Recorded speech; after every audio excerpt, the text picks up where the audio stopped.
Washington, Rupert Murdoch has always been a newspaperman at heart. And in the twilight of his life, in what the New York Times called his King Lear moment, the aging patriarch is carving up his empire and returning to what he knows best. By selling 21st Century Fox to Disney for $52.4 billion, the 86-year-old Murdoch is shedding his entertainment business to focus on his first love, news. "I think this is returning to our roots, which is news and sports," Murdoch said in an interview with Sky News. "It's strategically the right time."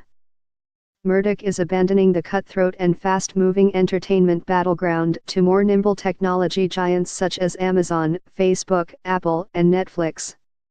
But the media mogul is remaining in the fight on another field where he has excelled, influence.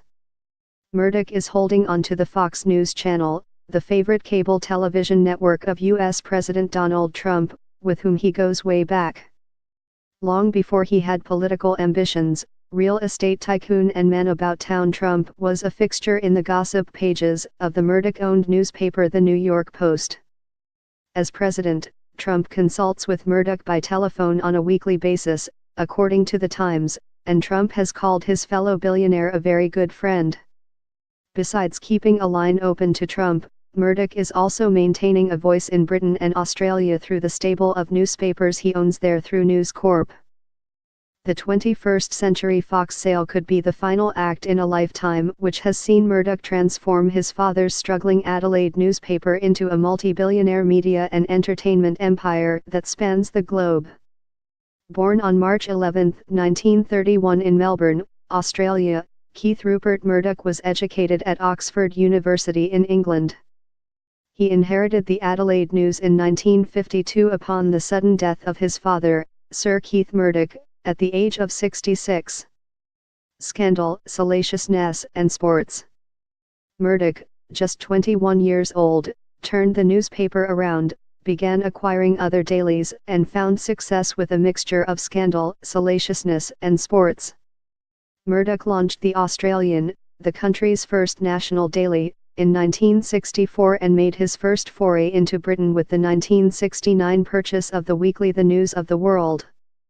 He went on to buy The Sun, a daily which he turned into a popular tabloid featuring a picture of a scantily clad woman on page 3.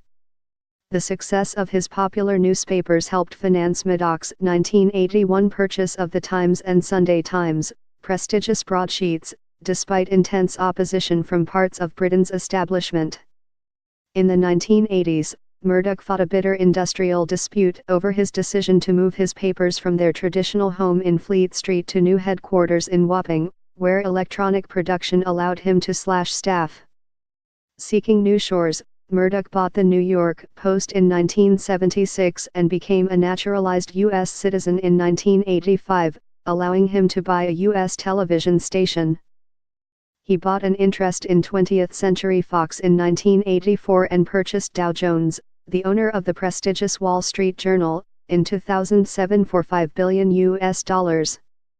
Murdoch's empire has come under pressure in recent years from the slump in newspaper advertising revenue and a phone hacking scandal in Britain.